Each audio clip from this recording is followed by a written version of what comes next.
안녕하세요, 제이딕입니다. 랜디 아로사레나와 조나단 인디아가 양대리그 신인왕을, 케빈 캐시와 게이브 케플러가 양리그 올해의 감독상을 수상하고 로비 레이와 코빈 번즈가 사이영상을 차지했습니다.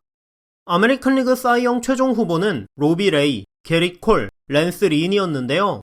8월까지만 해도 콜과 레이의 경합이었지만 9월 이후로 게릿 콜이 급격하게 무너져 사실상 레이의 수상이 확정적이었고, 개인적으로는 만장일치까지도 가능하지 않을까 예상했었는데 디트로이트 타이거스의 비트라이터 제이슨 백이 콜에게 1위표를 던지면서 만장일치에는 실패했습니다. 평균 자책점, 이닝, 탈삼진을 비롯해서 WHIP, ERA+, WAR 등 대부분의 지표에서 레이가 우위에 있었기 때문에 1위표 29장을 독식했지만, 백은 자신이 중시한 지표에서 콜이 우위에 있었다고 밝히며 그 지표가 정확히 어떤 것인지는 밝히지 않았는데요. 바비비 2할 6푼 9리였던 레이에 비해 3할 5리로 콜의 운이 안 좋은 편이었고, 때문에 수비 무관 평균 자책점에서 콜이 제법 유의미하게 좋았다는 점도 콜이 더 좋은 투수였다고 판단한 근거가 아니었을까 추측할 수 있을 것 같습니다. 레이의 수상이 유력했던 아메리칸 리그에 비해 내셔널리그 사이영은 상당히 치열했습니다. 콜빈 번즈, 잭 윌러, 맥스 슈어저, 워커 뷰러까지 4명이 치열한 각축을 벌일 것으로 예상되었죠. 저 중에서 3위 안에 들지 못한 건 뷰러였는데요. 아무래도 9월 이후에 임팩트 큰 부진과 더불어 뷰러는 시즌 내내 바비비 비정상적으로 낮게 형성되었기 때문에 투구 내용에 비해서 스탯이 굉장히 잘 나온 편이었다는 점도 영향을 미치지 않았을까 생각이 듭니다. 내셔널리그 사이영은 1, 2, 3위였던 번즈, 윌러, 슈어저가 모두 100점을 넘겼을 만큼 표를 나눠 가졌습니다. 특히 1, 2위 번즈와 윌러는 1위표를 12장씩 나눠 가졌고 2위표 숫자에서 승부가 갈렸을 만큼 치열했죠. 기본적으로 ERA, FIP, 피안타율, 그리고 9이닝당 탈삼진 등 투구 내용 자체는 번즈가 우위에 있었습니다. 특히 번즈는 바비비 3할 9리로 운이 나쁜 편이었음에도 불구하고 ERA 1위를 했고, 때문에 FIP가 무려 1.63이라는 놀라운 숫자가 나오기도 했죠. 다시 말하면 던진 이닝만큼은 번즈가 더 좋은 투수였다는 점에는 이견의 여지가 없습니다. 하지만 윌러는 요즘 시대에 보기 힘든 클래식 에이스 역할을 해줬는데요. 다승에서의 우위는 별 의미가 없더라도 윌러는 완투 3번, 완봉 2번을 포함해 213과 3분의 1이닝을 던지며 849명의 타자를 상대해 모두 리그 1위를 기록했습니다. 당장 경쟁자였던 번즈는 단 167이닝만을 던져 거의 50이닝을 덜 던졌고, 아메리칸 리그 사이영 수상자인 레이도 193이닝, 전형적인 올드스쿨 에이스인 슈어저도 179이닝으로 대부분의 투수들이 180이닝을 넘기기도 어려운 시대에 더 보기 드문 활약을 해준 건 윌러였죠. 던진 이닝이 많다 보니 자연스럽게 탈삼진과 WAR에서도 윌러가 번즈를 앞섰고, 이런 부분들 때문에 기자 성향에 따라 1위표가 극단적으로 갈렸다고 생각합니다. 이 둘이 12표씩 나눠가지고 6장 남은 1위표를 차지한 건 슈어저였는데요. 슈어저의 기록을 보면 슈어저에게 1위표를 준 기자들이 2위에 번즈를 적었을 거라는 것을 추정해볼 수 있습니다. 슈어저의 기록은 평균 자책점, 이닝, 9이닝당 탈삼진 등 여러 부분에서 번즈에 더 가깝습니다.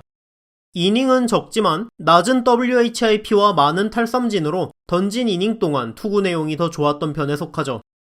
엄밀히 말하면 슈어저의 스탯이 번즈와 윌러 사이에 어딘가에 자리한다고 볼 수 있는데, 따지자면 번즈에 조금 더 가까운 편이었습니다. 때문에 슈어저에게 1위표를 준 기자들의 대부분이 2위로 번즈를, 3위 이하의 표로 윌러를 적은 것으로 보이고, 그 부분이 사이영 수상자를 결정했을 거라고 예상됩니다. 마지막 날 발표된 MVP는 오타니 쇼헤이와 브라이스 하퍼가 수상했습니다. 아메리칸 리그 MVP는 사이영과 마찬가지로 오타니의 수상이 매우 유력한 상태였습니다. 리그 최고의 타자이면서 상급 선발 투수이자 팀 내 최고의 투수였던 오타니는 올 정규 시즌 내내 MVP 후보 1순위였는데요. 후반기에 타자 오타니가 부진에 빠지고 8월 중순 이후로 게레로가 불붙은 방망이를 휘두르며 리그 최고의 타자 자리를 빼앗아왔고, 팀을 포시 턱 밑까지 끌어올리며 다소 추격하는 분위기를 만들기는 했지만, 시즌 극후반에 게레로가 다시 부진에 빠졌고 토론토도 포시 진출에 아쉽게 실패하며 오타니의 MVP 수상이 확정적이 되었죠. 오타니, 게레로, 그리고 마커스 시미언이 최종 3위 안에 들었던 아메리칸 리그 MVP 투표에서 오타니는 1위표 30장을 싹쓸이하며 만장일치 MVP를 수상했고, 아메리칸 리그 최고의 타자였던 게레로는 2위표 29장과 3위표 1장을 받으며 2위를 차지했습니다. 브라이스 하퍼, 후안 소토, 페르난도 타티스 주니어 등이 접전을 벌일 것으로 예상되었던 내셔널리그에서는 하퍼가 커리어 두 번째 MVP를 차지했는데요. 전반기만 해도 가장 앞서 나갔던 건 타티스였지만 후반기 팀의 몰락과 함께 본인도 부진하며 3위로 밀려났고, 심지어 1위표에서는 4위 브랜든 크로포드보다도 적은 2장밖에 받지 못했습니다. 크로포드는 4, 5위표를 주로 받았지만 107승으로 리그 1위를 한 샘프에서 가장 뛰어난 선수였다는 점이 1위표 4장을 안겨준 것으로 보이죠. 후안 소토와 브라이스 하퍼는 모두 후반기에 미친 듯한 타격으로 MVP 후보로 떠오른 선수들이었는데요. 두 타자의 지표는 상당히 유사한 부분이 많고, 하퍼는 장타율, OPS, OPS 플러스, WRC 플러스 등에서 우위를 점한 반면 소토는 타율, 출루율, 타점, 득점, 안타수, WAR 등에서 앞섰습니다.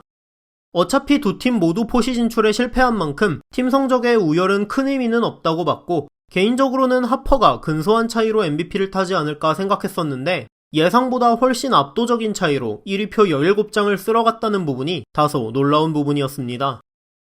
이렇게 2021년에 가장 큰 개인상인 싸이 영상과 MVP 수상자가 모두 정해졌는데요.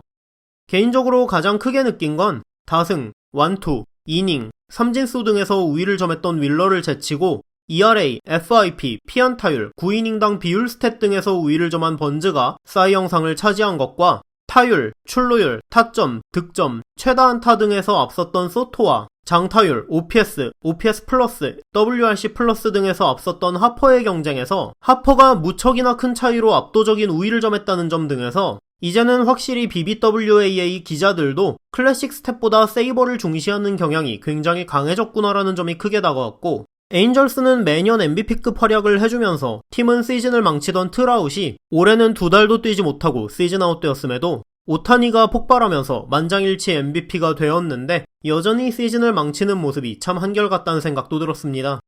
여러분은 이번 수상에 대해 어떻게 생각하시나요? 예상하신 대로 결과가 나왔는지 아니면 의외의 수상자가 있었는지 궁금하네요. 오늘 영상은 여기까지였습니다. 시청해주셔서 감사합니다.